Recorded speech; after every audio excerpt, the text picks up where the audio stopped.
Oh, hey, women all around the world on the internet. All right, everybody. I'm Emily, and today we're going to be having a discussion, me and my good friend Zinetta, who's a really cool, rad lesbian feminist. We're going to be talking about body image and a little bit about the holidays and feminism, how feminism informs like our experience with our bodies. Let me see if I can see. All right. Let's add Zinetta. Hey, Zinetta. Hello. Welcome to the show. Let me get up I took some notes.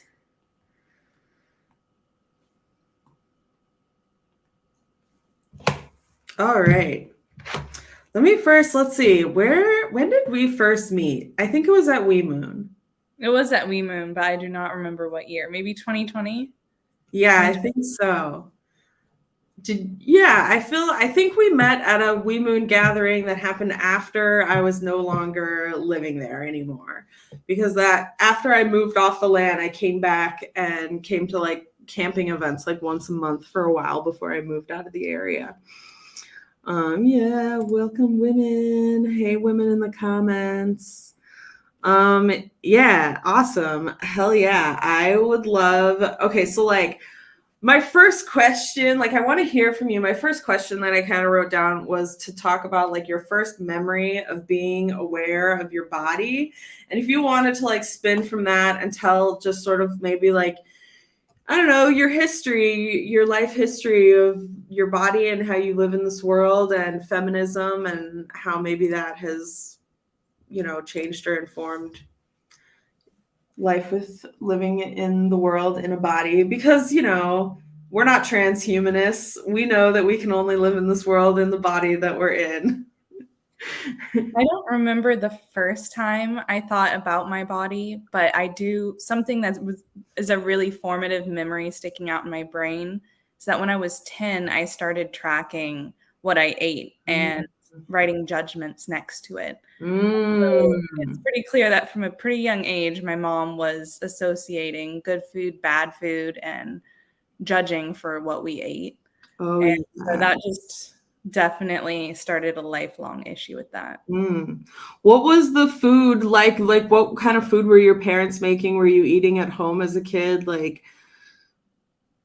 we were eating at home. It was totally normal food too. It was just like if I had an extra serving or even one Reese's cup afterwards for dessert. Whoa. Yeah, my parents were raising me and my brother as vegetarian. So being aware of food and like bad food was like, I mean, I wouldn't say I don't know, like my first memory, but I feel like by the time when I start having memories, like I have some memories from like maybe 4, 5, 6. And yeah, like I feel like already at that point, I was definitely already thinking about body and like what my body looked like in compared to other girls. And when I was like 7 or 8, I had an experience with my mom where I, for some reason, like referred to myself as fat. And I definitely was not a fat kid. Like I was a normal sized kid, but I referred to myself as fat. I called myself fat in front of my mom. And my mom was like, "You're not fat. Like, what are you talking about? Your body is perfect and great. You're fine." And I remember thinking, oh, I get it. Adults can lie. Like, because I was already like so convinced that, yeah, whatever. I'm sure you have so, like I look back at photos of myself when I was a kid and I was like, God, man, like totally like normal looking kid. But I think this happened. I think a lot of women relate to that feeling, obviously, like being consumed with like, I don't know how, if this is your experience, but I also saw my mother dieting at that age. My mom was doing Jenny Craig at that age. Did you see your mom diet when you were growing up?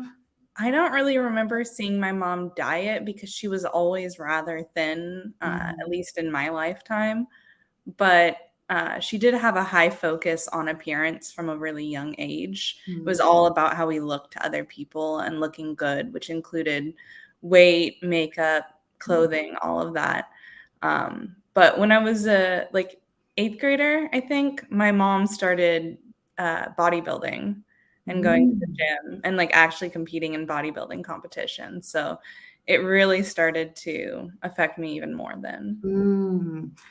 That's fascinating. Do you feel like, does your mom still do any of that? Like, does she still lift weights? Yeah, she still lifts weights, and I do too now, but not nearly to the degree my mom does. Was But she was like competing, yeah, like she was posing? competing, like Whoa. won first place in a bodybuilding competition against Wow. women outside her weight class. Wow. But back then, she even still is, she would say, like, it's not about fat, like, don't deprive your body of fat because your reproductive organs need it. It's Mm. about balance. But Mm. it still did affect me. Now she works out a lot, but she also eats a lot of yummy food. So Hell yeah. less restrictive. That's good. Maybe we all become. And when I was in eating disorder treatment, I remember maybe it was in a book I read or something that my therapist said. I think it was in a book, one of the books I read, that was like, you don't want to be the little old lady in the retirement home who's worried about how many calories are in the pudding. And when I was like really, really, really orthorexic, that was like, like, because I was, super, super extremely restrictive, and like that vision of being an old woman who was very concerned about food is a big part of what helped me like recover, because I was like, fuck yeah, being paranoid about food all the time sucks. And yeah, that's definitely something I feel as a feminist I sometimes struggle with in feminist spaces, is being in a space that is like radical, super radical feminist women who have all these amazing rad ideas about all these different aspects of female oppression, and then are still like, oh, I'm not going to eat that because, some like comment about their body or something like that. And it's like, I want to liberate all women from, having that moment in your mind where you're like, I want to eat this thing, but I shouldn't eat this thing because it'll adversely. Hello, kitty. I got a kitty meowing at me. Sorry. Let's see. Yeah, my next question that I had written down was, how feminism affected your relationship with your body? So tell me, like, kind of playing into that, like, can you tell me how you became a radical feminist? And then, yeah, like how feminism maybe affected your relationship with your body? So I didn't become a radical feminist or really start learning about it until like 2019. And I think it took a while for it to really affect how I looked at my body and thought about my body. I think it was meeting you actually a lot that did help me. Um, Nice. you were just always talking about how there's not good food or there's bad food. And I just started paying more attention to how I felt after eating food, like physically, rather than judging what I eat. And then I saw a lot of radical feminists talking about that the focus should not be on how our bodies look, but on just being able to do things. And so that was something that really helped me. And I started just thinking about it like that. And that was actually what made it so I was able to start going to the gym and lifting weights, which has helped my physical pain and helped be more able to do more fun activities in real life. Because when I was looking at it through the lens of weight, my appearance, all of that, I couldn't keep the motivation to lift weights. Hell yeah, absolutely. No, that super resonates with me. I mean, I think like the idea of going to the gym for me for most of my life was just like, ew, why? Like, I'm not one of those people who like, I think like a component for me of like eating disorder body image was like, I also felt a really high level of shame about feeling ashamed about my body. Like I was more afraid as like a teenager, like an anorexic teenager. I was more concerned that women or other people would like know that I hated my body than know that I was like starving myself. Like it felt more shameful that like, you know, and maybe that I wonder how women, you know, younger women feel about that as far as like body positivity being much more of like a, you know, sort of capitalist thing that is presented in the last several years, that it is sort of like you're supposed to be able to look in your body and be like, girl, I'm the sexiest person ever. And like I hate that. I think that does women a huge disservice, because I think what you were saying, like focusing on like what our bodies can do for us and what we're able to do. Like when I was working at a bakery right before the pandemic, when I started, one of the things you have to do is like we're making these huge batches of bread and you have to like stir flour and water together with a wooden paddle is the way we did it. And it was like really hard, like 5 gallons of water and 5 gallons of flour together. And day by day, like I felt it getting easier. Like it felt really, really hard when I started working there. And then a week later, I was like, this, like, it's the exact same thing that I'm doing. I know it's the same amount because it's the same recipe and it physically feels easier. And that made me, you know, makes me feel awesome. Then I'm like, oh yeah, like, hell yeah, I'm like literally building muscle, like by doing this job every day. And when your daily job is like getting easier, then it's like, yeah, I like feeling strong. But hell yeah, I would probably still have a hard time actually like going to the gym and working out even with that in mind. But like when I lived at Wee Moon, I had a great time chopping wood. That was like a fun chore that I felt like was like a little workout. They're more functional things can feel different for sure.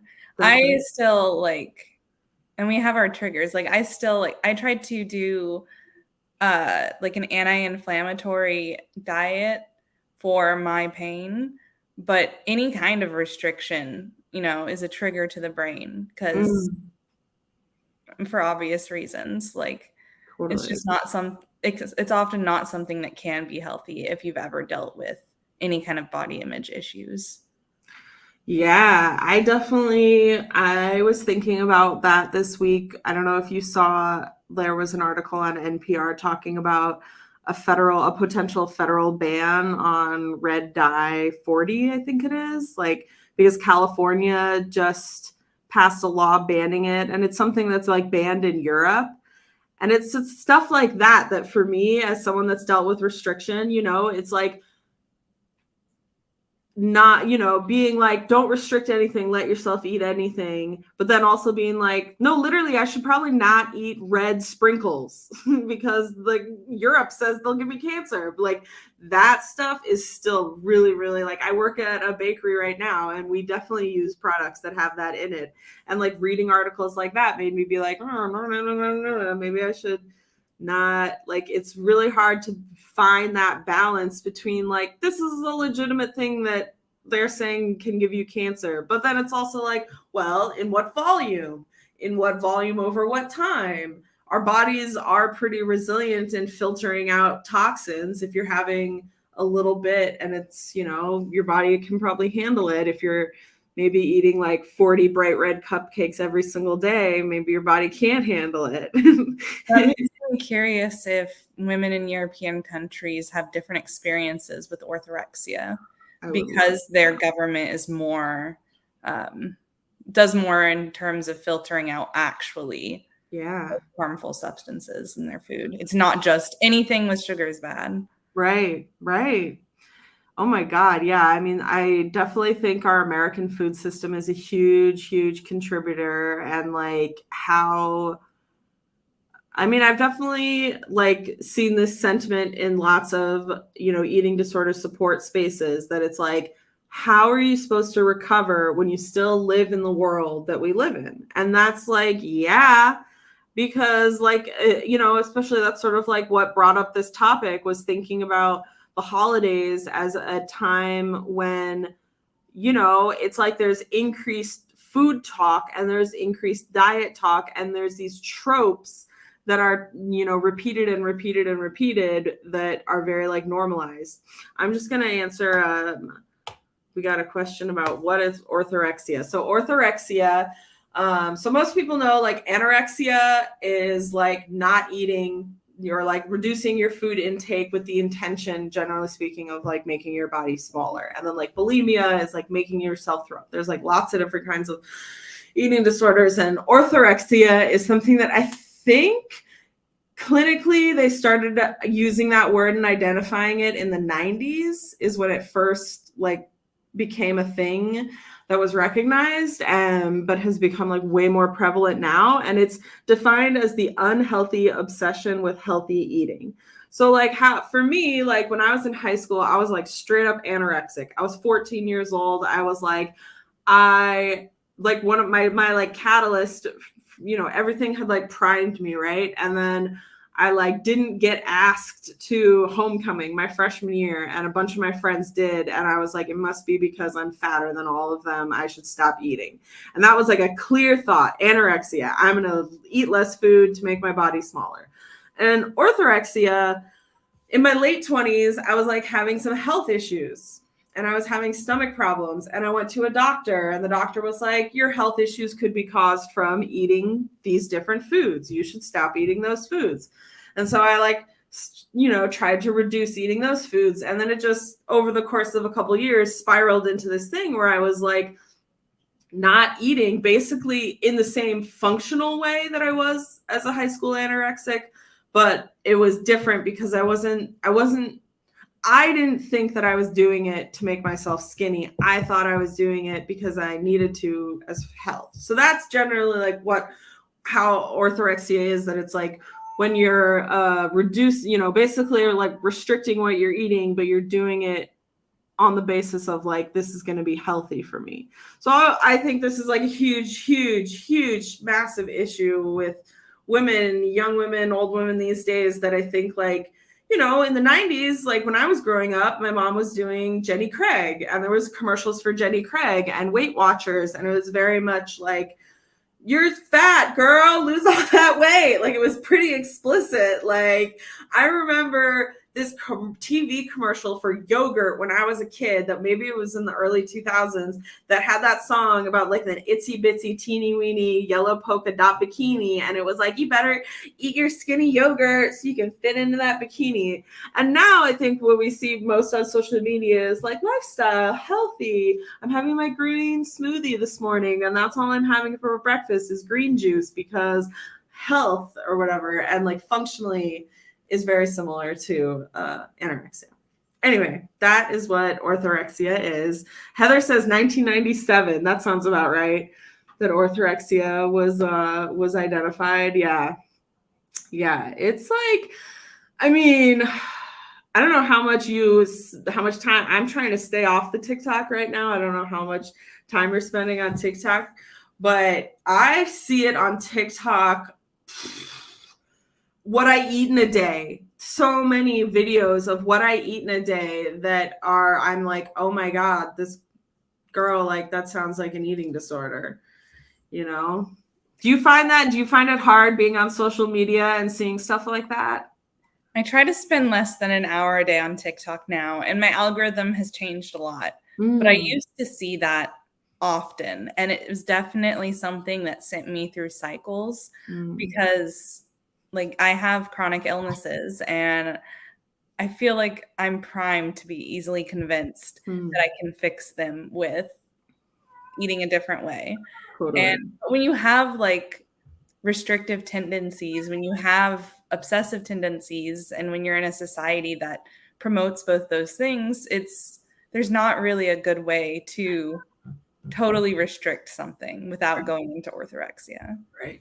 And yeah. So I think TikTok, internet, all of that, it's really promoting orthorexia in a really big way, and it's less obvious. So I think that makes it more pervasive and dangerous. Yeah. Hell yeah, sister. I totally agree with you. I agree so much. I think it's like, I don't know. It's scary. It's scary, I think, to see how like, I can't imagine being like a teenage anorexic like when I was in the early 2000s. Like it was so secretive.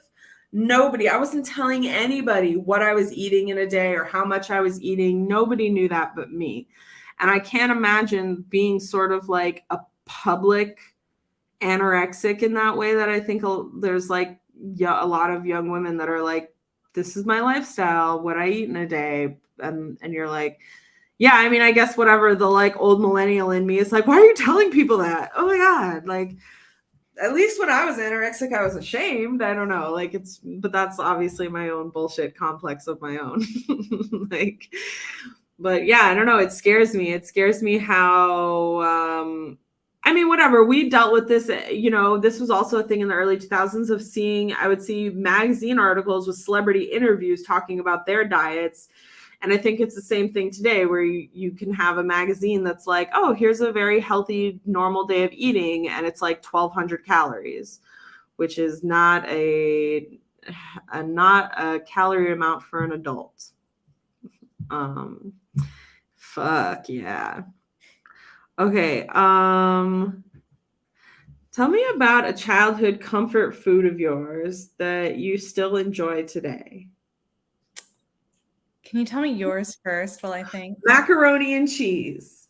Macaroni and cheese was my everything as a kid. Like probably like, I'm not even kidding you. It was probably like 50% of the food I ate was macaroni and cheese because I was like a picky eater. Like I was raised vegetarian, so there was already a level of restriction. And then I think, yeah, whatever. I like I think for me, being a picky eater as a kid was because I was shown and told that like having control over the food that you eat is like a power that you have.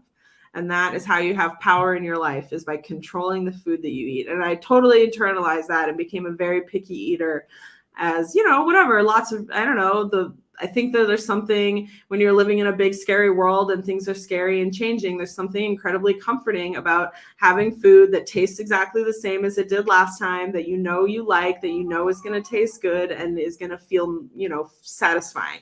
So mac and cheese for me. I mean, when I was a kid, I was definitely like an Annie's. That's what we had, Annie's box mac and cheese. I don't eat that so much maybe now. Like I want a little, I know, yeah, definitely. I wasn't really able to exercise a lot of control over what I ate when I was younger because my mom, like she made the meal plans and then she did not want us touching the kitchen. So I didn't cook until I was an adult. But the things I loved the most and was always the most excited to have were Kraft mac and cheese and chocolate milk. Oh, chocolate milk. So like a nice creamy chocolate milk. Yeah. Yum. Oh my God. Chocolate milk was a delicacy that I only had at other people's houses when I was growing up. We had skim milk at my house. And I remember going over to my friend's house and she had 2% milk and Oreos, which was also something we didn't have in my house. And that was like fucking heaven. Ooh. We had skim milk and Oreos as an 8-year-old. We had skim milk except when we had chocolate milk. And then my mom bought like 1%. Isn't that so funny? Oh man. Yeah. When I was, 18, 19 and I started working in coffee, I started drinking whole milk. And I remember at the time being like, because growing up, I had the idea in my head that whole milk was disgusting, that it was gross, that it was, so fatty and so bad. But like skim milk tastes like water. And then when I was 19 and I was working in coffee and it would be like, here, try this. And it would be made with whole milk. And I would try it and I would be like, it's so delicious. Like, if I'm drinking straight milk, I can't do whole milk. But like in things, it's the best. Or chocolate milk. Chocolate milk is pretty righteous. I'm definitely there with you. Yeah. And when I was growing up, I lived on the same street as my grandparents from my father's side. And so we didn't have any sweets in my house, at my parents' house. The only sweet that maybe would be in the house would be like a bag of semi-sweet chocolate chips for baking. For baking. That usually got eaten like in handfuls because like, yeah, like when there's no sweets in the house, people end up just like eating handfuls of chocolate chips. But at my grandparents' house down the street, they would go to Costco and there would be like Costco box of Oreos, and Oreos are the one thing I really remember. Maybe there was also like cinnamon toast crunch sometimes, other like sweet things that were not allowed in my house, but you could, go get it at grandma's house. I feel like it's such a common thing for grandma and grandpa to secretly hand sweets to the child, like without the parent knowing. And I feel like that has to contribute to everyone's food issues. Like Totally. it makes it Absolutely. a secretive thing. And that's probably what leads to people eating in their cars. Right, because it just feeds into this idea of like shame, right? Shame and secrecy of like you shouldn't let these other people know what you're eating, or like why would, I definitely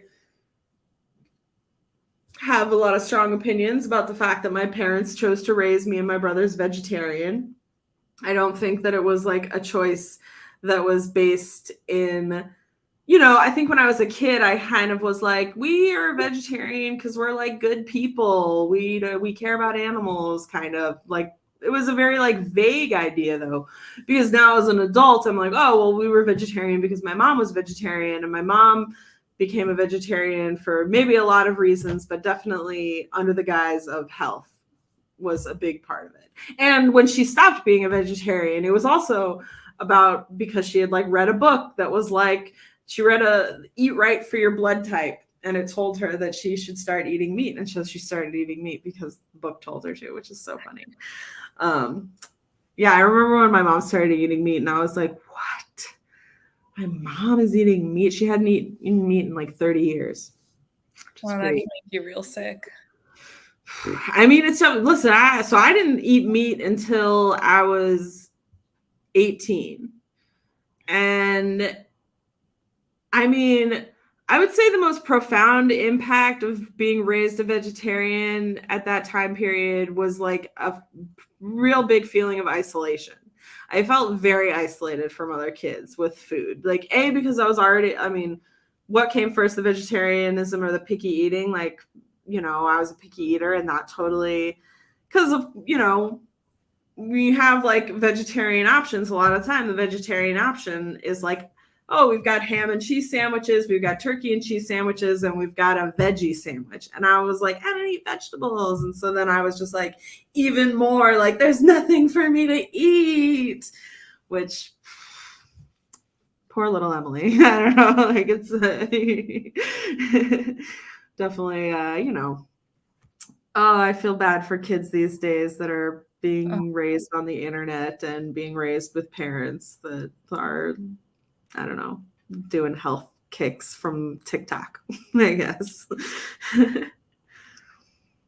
How did you feel about holiday food? Like, does like the holidays evoked specific feelings about food and body for you? I have always loved the holiday food. I'm also a sucker for food you only get certain times of the year.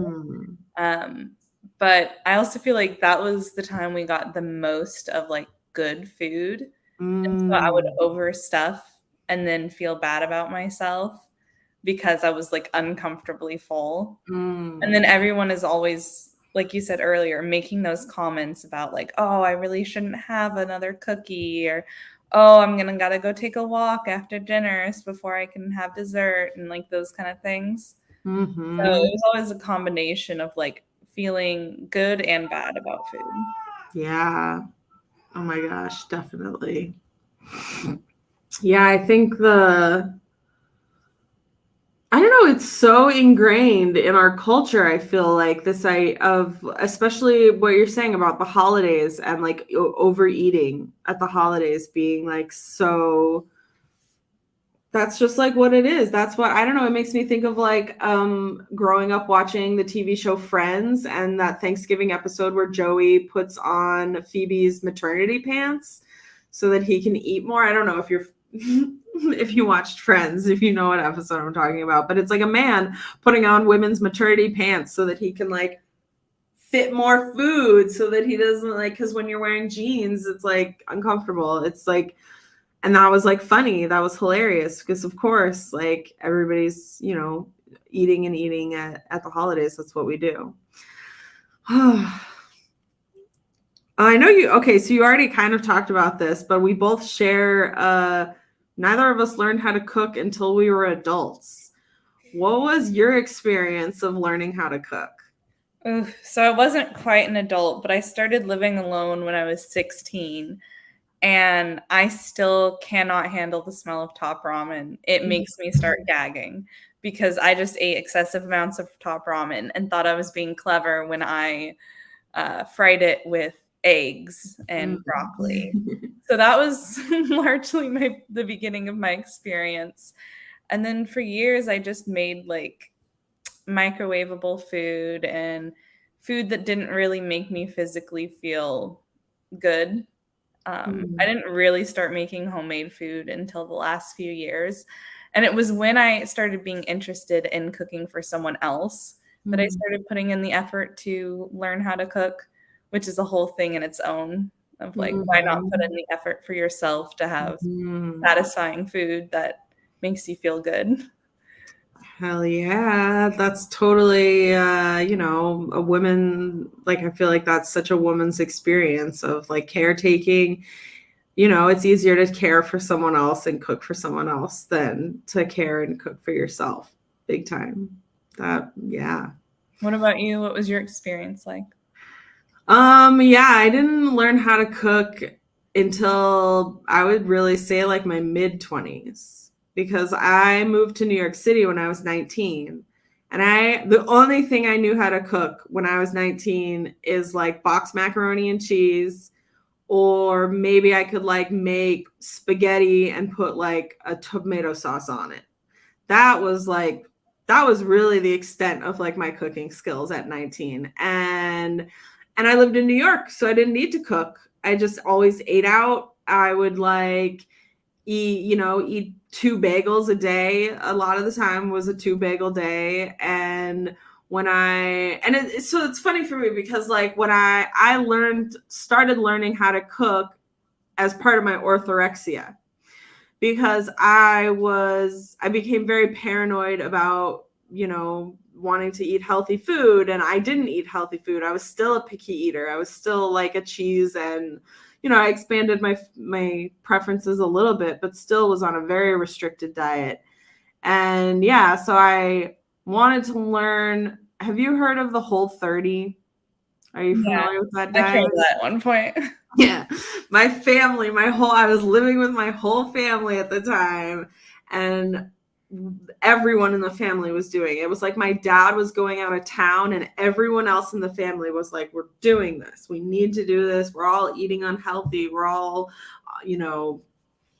like out of control or whatever. And so it was like we did the first month of the Whole30. It was me and my mom and my brother and my sister-in-law.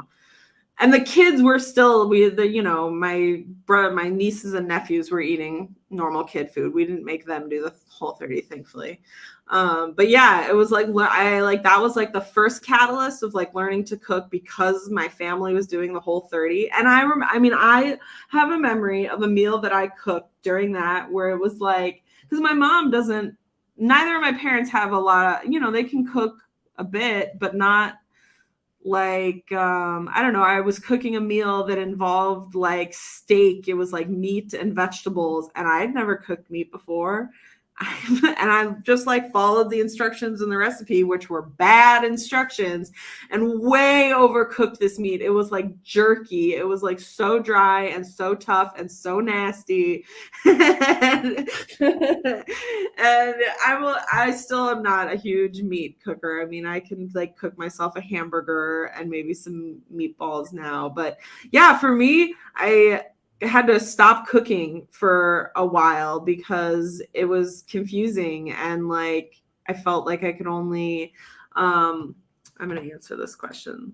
Okay, so the Whole30 is like It's a book and like a diet and like a lifestyle, and it's basically an elimination diet. The first month of the program, you're supposed to like completely eliminate like, I mean, I don't know if you remember because you did it also. Like I mean, you're not supposed to eat like beans or rice, and no gluten, no sugar. The first month is like you're supposed to completely eliminate like anything that could possibly be causing, and it's supposed to really be like, I think, like meat and vegetables for the first like month.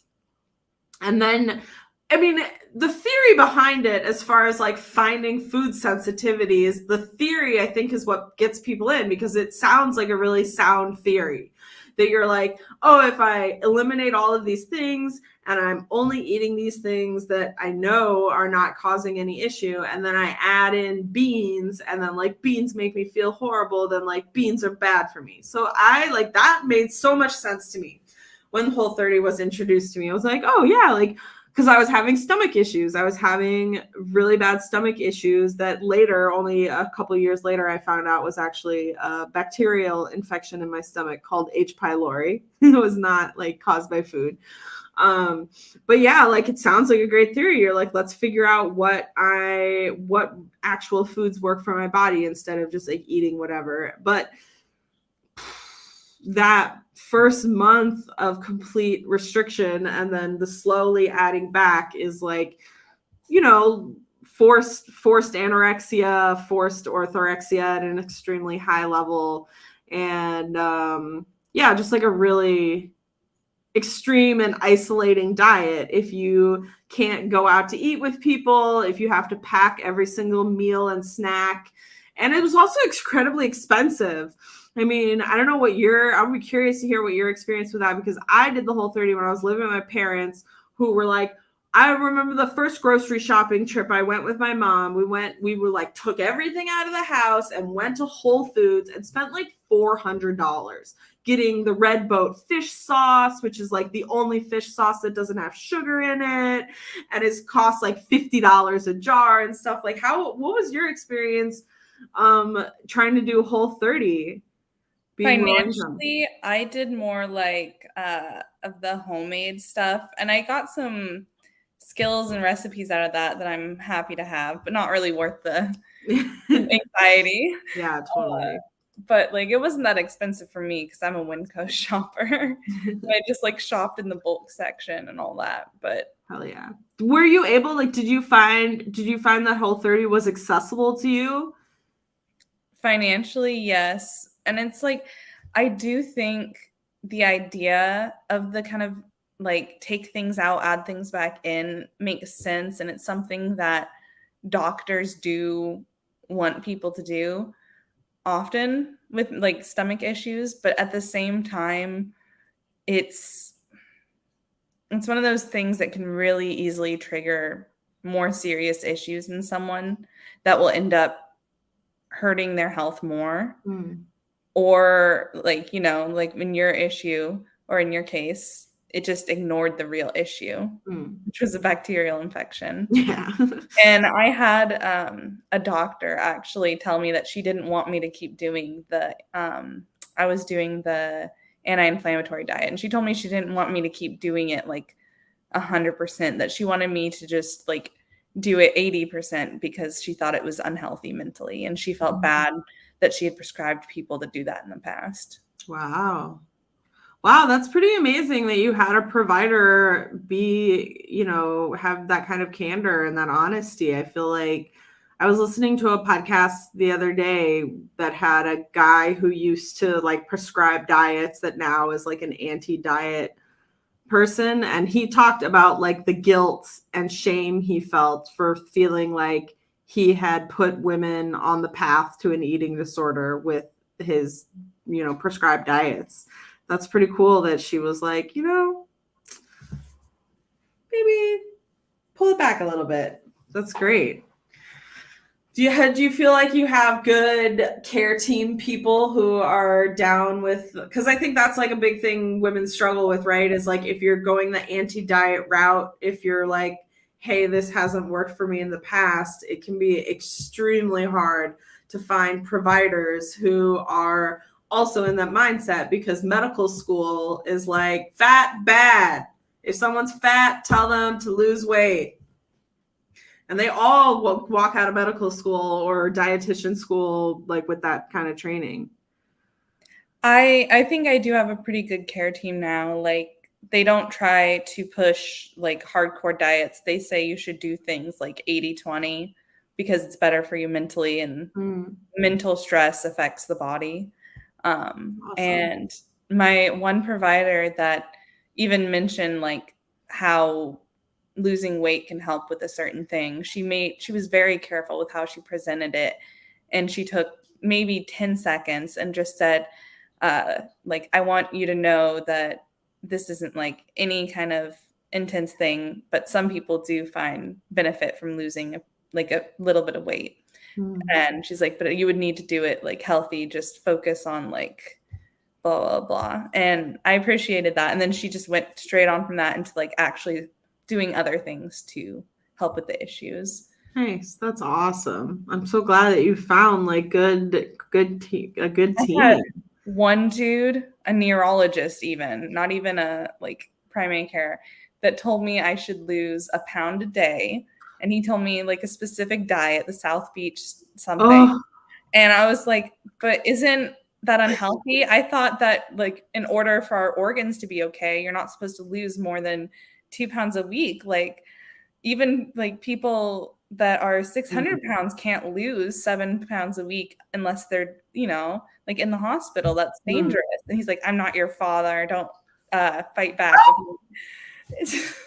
Oh my God. He sounds like such a jerk. God. But that's like I think that's so many, because that's like, you know, what they're taught, you know, like I've definitely heard from people who, like I think there's a lot of young women whose roadmap into orthorexia was actually like wanting to be a nutritionist and going to like nutritionists. Like, I think it's like regular college that's focused on nutrition. But yeah, and having that stuff, that's what's like taught in class. And to have then medical professionals prescribing things like losing a pound a day, which is like horrifying. Are you familiar with the Minnesota starvation experiment? This is one of my favorite things to talk about. I've heard of it, but I'm not very familiar. This, for me, when I was in full-blown orthorexia, reading about the Minnesota starvation experiment, like, changed me. It helped me break from like the orthorexic thinking and get back to like, I don't know, I guess seeing like how extreme it was, or sort of, it really like broke me mentally into wanting to recover. Anyway, so the Minnesota starvation experiment was a experiment done by the American government during World War II, where basically they were like, hey, we're liberating people from concentration camps and war, and they are in a very abject level of starvation, and we want to figure out how to healthily like refeed people from starvation, because there's something called refeeding syndrome. Like, when you've been starved and you eat, like, it can cause severe metabolic issues in your body that can kill you. And so the government wanted to figure out how to safely refeed people. And hold on, sorry. Yeah, so what they did was they took conscientious objectors, so like men that had been drafted but didn't want to fight, who were all like super healthy, able-bodied, 19-year-old. I don't know if they were all white, but I would assume that they all were, but maybe I'm wrong about that. And what they did was like they put them on a normal healthy diet that I think was like 3,000 calories, something like that, for like a few months, and monitored them and like got all this information. And then they put them on a semi-starvation diet for a period of months. And then they took, you know, and then I think it was after the semi-starvation. Maybe there was a lower level of starvation, but I don't think there was. I think it was what they called semi-starvation. And then they like went into like a refeeding. And what they found with these men when they were in this semi-starvation, which I will tell you was 1,600 calories a day. That was the semi-starvation that they put these men on, was 1,600 calories, which is more than a lot of magazine diets will tell you. Like when I was a teenager, I remember reading 1,200 calories was like if you're on a diet, do 1,200 calories, which is like even lower than what these men were on. And the effects that they had were profound. I mean, they were fighting and depressed and anxiety and stealing food and getting into trouble and doing mischief to try and get food and doing things like cutting their food into tiny little pieces to make it last longer. And a couple of them totally dropped out of the study, and they were eating non-food things and it was like, for lack of a better description, like driving them crazy. And yeah, like reading about the Minnesota starvation experiment, that it was like healthy young men that were like what America would consider peak fitness were turned into, crazy, ravenous, like lunatics in like the matter of a few months because their food was restricted. I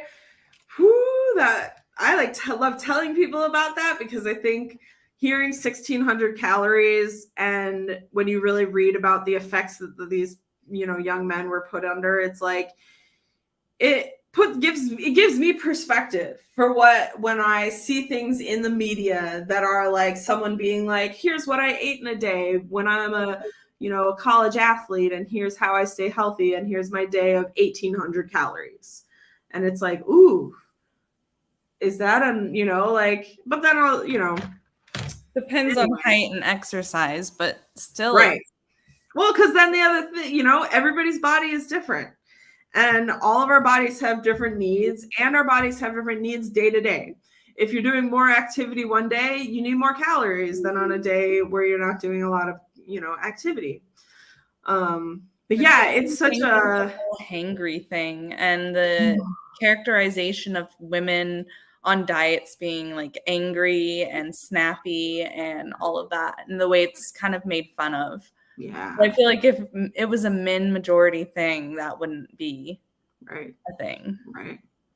Or just how, it's so, when I had a job during the pandemic where I was working in an office with all women, and I had not, like, I'd worked in coffee, I'd worked in food service, and the food dynamics in food service were different because it's sort of like,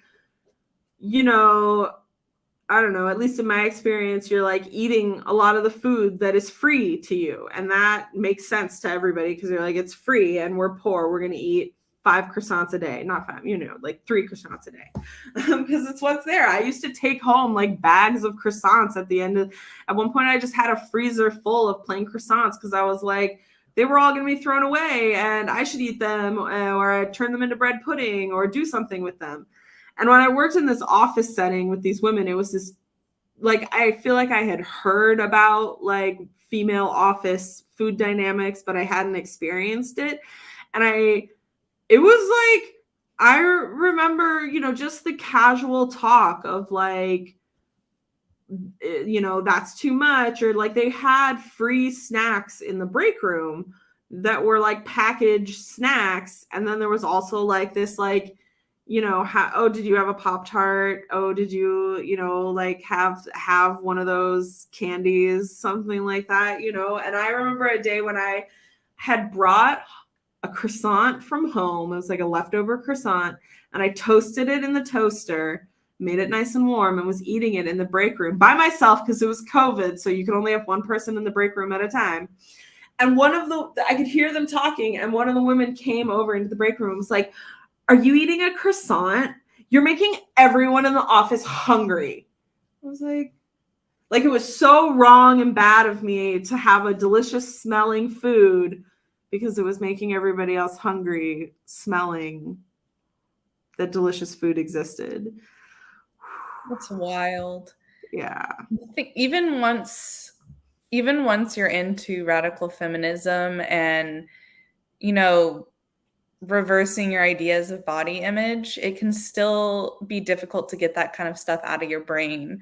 Like earlier, when we first started our discussion, I almost said junk food instead of yummy food. Like I had to pause and catch myself, or the like hesitation to eat something like that in an office space, or like the free snacks. It's just like how does that ever come out of your brain? I mean, I hope with time.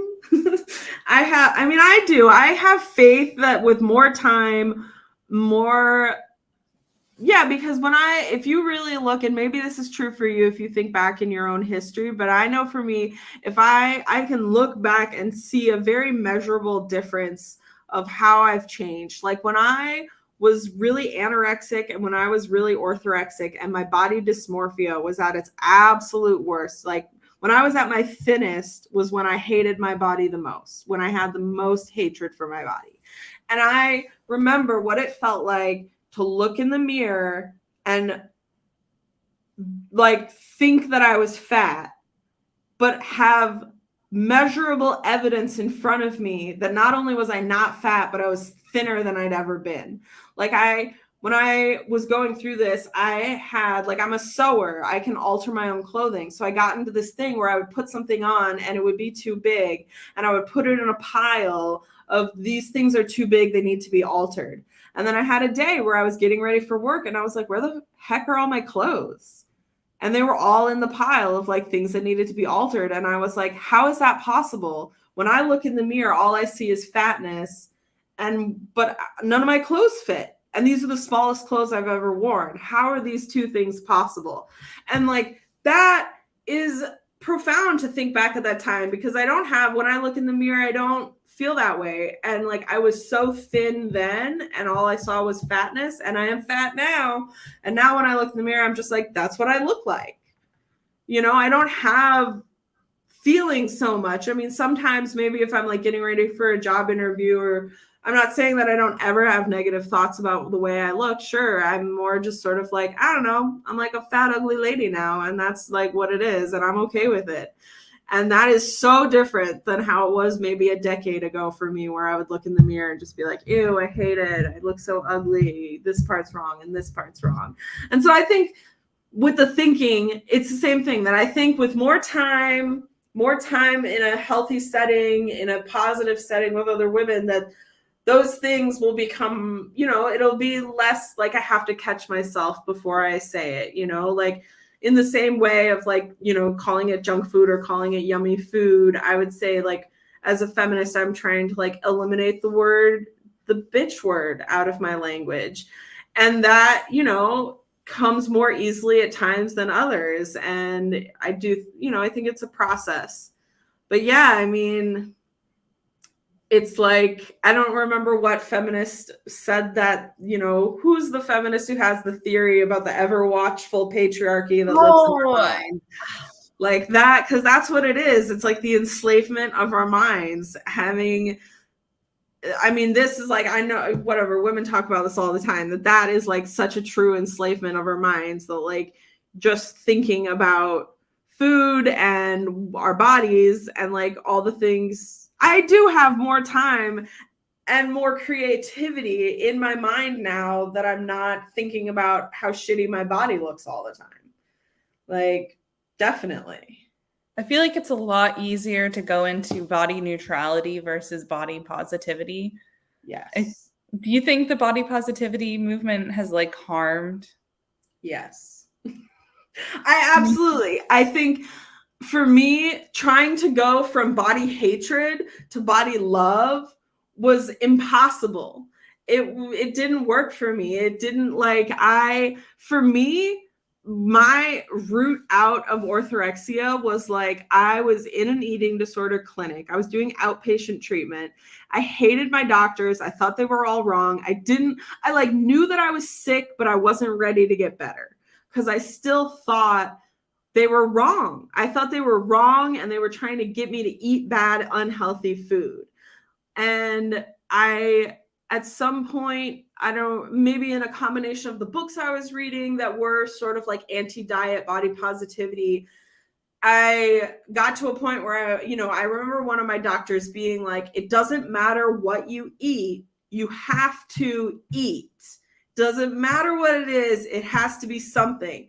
If you could, like, anything, but I want you to be eating. And I started eating ice cream. I was eating ice cream like 3 times, 4 times. Like, I was, for like probably a week or two, I was eating ice cream for like most of my meals because it was the only thing I could possibly imagine. I was like, I could eat ice cream. Like, I love ice cream. And I had denied myself ice cream for a long time.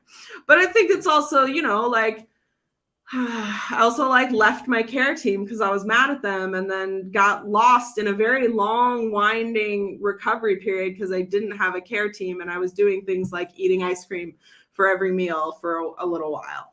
But it got me, it broke my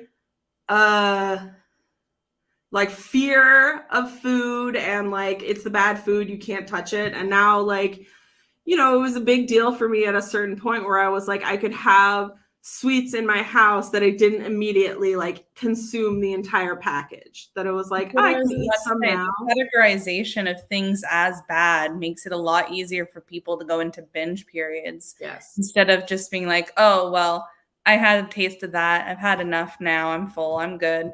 I'll have more tomorrow, and it'll be yummier when I'm more hungry. Heck yeah. Instead, they just go into a binge because of that kind of categorized thinking. Totally. And I think part of it also is when you've been restricting for such a long time, that's like how your body heals itself. Your body is like, you haven't been giving me enough food. I'm going to eat all the food I can possibly eat for as long as possible. And that, for me, coming out of orthorexia, the hardest part was getting over the extreme hunger period, which for me lasted longer than I felt like it should have because I wasn't eating enough. I was still trying to restrict because it was so terrifying and overwhelming to like eat food at the volume that I was eating after, being so restrictive for so long. It was like eating 3 meals a day felt like binging. And I think that happens to a lot of like post anorexia people, is like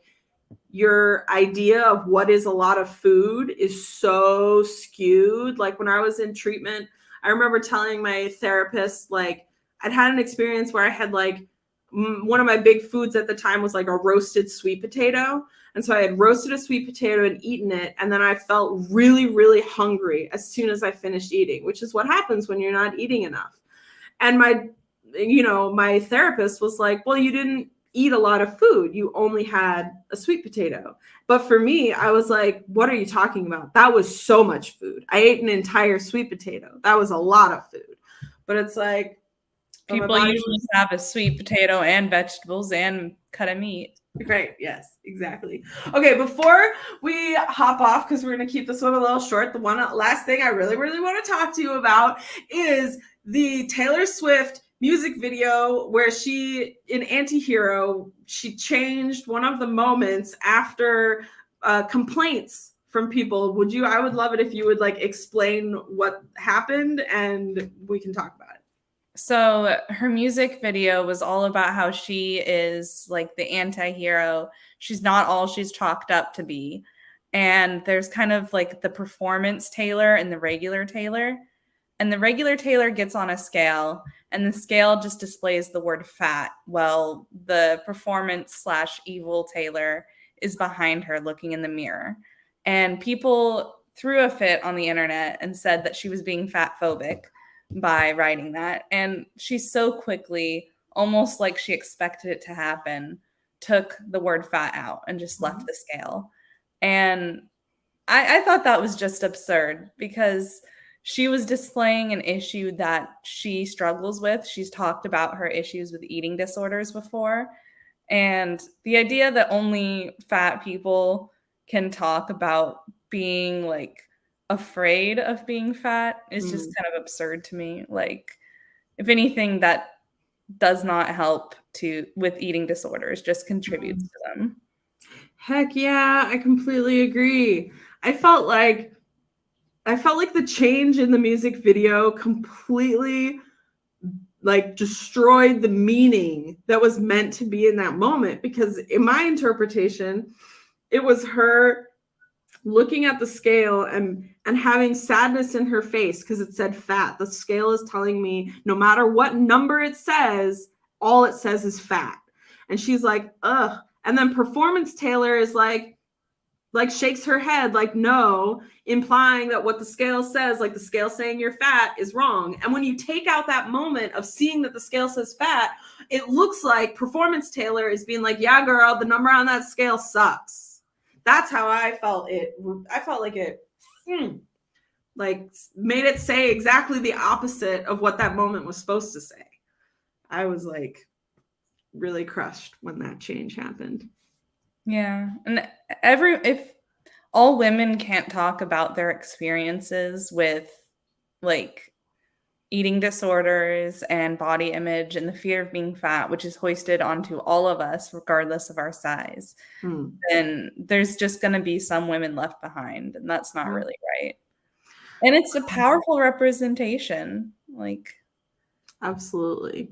I mean, I agree. I think one of the things that it's like a continual, it's like the ways in which feminism might be bringing us together, and then the ways in which patriarchy are still pulling us apart. You want to have camaraderie with other women over these issues of like feeling like society has hated you. And obviously, like, fat people are suffering from like systemic fat phobia in so many different ways of like how it's negatively affecting our lives as fat people. But that absolutely extends to like every single person of, who's being affected by it. And as someone that used to be skinny and is now fat, I have a lot of compassion and understanding for fat people that are like, ew, shut up, skinny person. You don't know what it's like. Because there are things that fat people are experiencing that skinny people are not experiencing.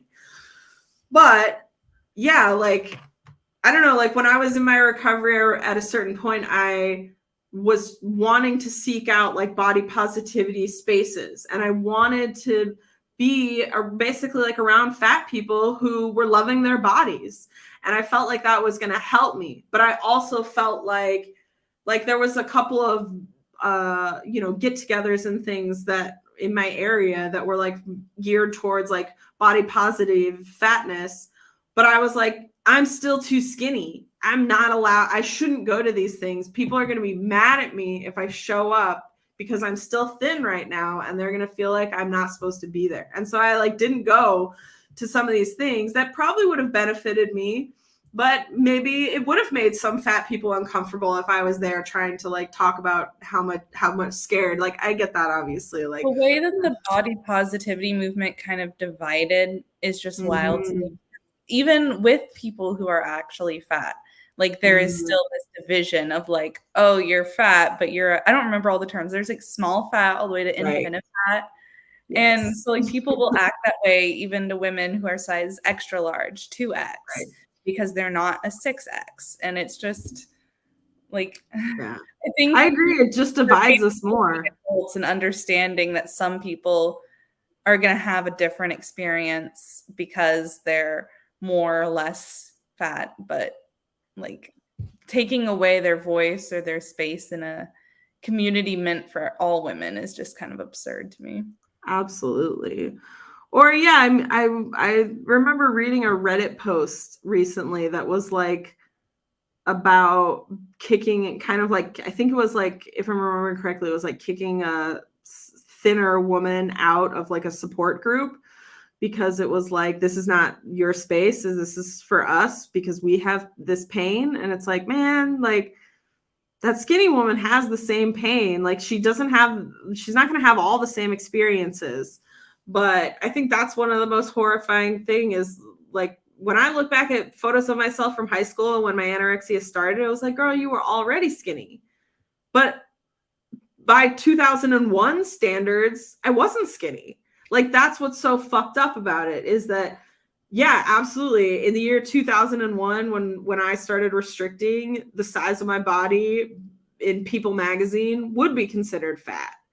But like that like how extreme it is, like in magazines, which is what so much of, or like on social media, of what we're consuming. I mean, yeah, like growing up in that time period where there was like magazine covers of like, look at her cellulite on the beach, oh my god, how dare she wear that, like. But yeah, I want body liberation. I want body neutrality for women of all sizes. I think it helped me. It liberated me, like coming to a place of focusing on, yeah, like one thing that helped me in recovery is I did a gratitude list where I was like, gratitude for my body. Like, I love my body for being able to get up in the morning. I love having 10 fingers and 10 toes. I love being able to move my fingers and like appreciating all of the ways that my body does function and all the functionality that I do have, instead of focusing on what it looks like. All women should. Yeah. Our body is just a vessel for us to move through the world. And I mean, our body's also us, like. Yeah. Yeah. Oh my gosh. Okay. Just because you said that, last thing before we sign off, I would just love to talk briefly about, yeah, sort of like transhumanism, how transgenderism connects to body hatred, and like this idea of your body is a project that you can change, and how that is, I think it's the same as an eating disorder, or it's could be considered similar. What do you think? I think so, yeah. I don't, maybe more with anorexia than orthorexia, because orthorexia does tend to be focused on like, I guess it's still changing your body in terms of your physical health, or like attempting to. But that's an interesting thought for sure. What do you think? Yeah, I mean, when I was in eating disorder treatment, there was at least 2 or 3 people in my support group at the clinic who were trans identified. And I was trans identified at the time too. I identified as non-binary. And yeah, I mean, I think the prevalence of eating disorders in trans identified people are incredibly high. I think there is absolutely like these things go together. I hate my body, it's too fat. I hate my body, it's too feminine. I hate my body, it's too masculine. Like, is all, I mean, I think personally, I think all gender dysphoria is just body dysmorphia. I think it's like redundant. You know, they created that phrase to make it like special for trans issues, but like, gender dysphoria is body dysmorphia. You're feeling discomfort with your body.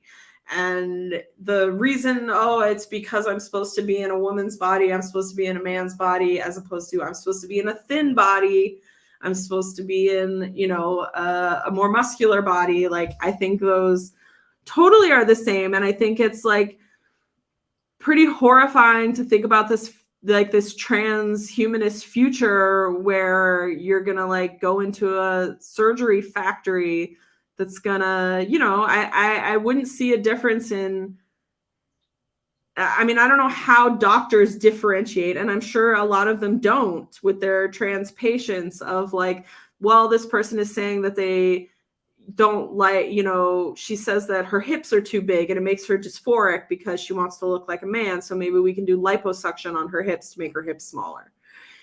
And like, that's stupid and horrible. It's kind of like women that identify as women also face. I see what you're saying. Right. Like, I hate. Have you read the book Uglies? No, I haven't. I think you would like it. It's this series all about a society where when the girls turn 16, they go through this transformation and they're turned into pretties. And so like their entire appearance is changed to be like the stereotypical pretty. And it centers around this girl who tries to escape that because she doesn't want to have her whole self changed in order for her appearance. I want to, the Uglies. I'll read that. That sounds really good. Holy shit. Yeah. Awesome. Well, thank you so much for coming on, Zinetta. This was like a really, I mean, I'm sure we could talk for like 5 hours about, there's like so many other reaches of like feminism and how that all connects into like oh my God, how we all walk in this world as women and the constant struggle of, taking ourselves out of patriarchal mindsets and thinking, and how do we live in this world? Anyway, is there anything else you want to add to this discussion before we sign off? Nope, that's it. Thank you for having me. Yeah, this is so awesome. It was so good talking to you. And the podcast will be up next Thursday. And it was great chatting with all the women. And I'll see you next week. All right. See you next week. Bye. Bye.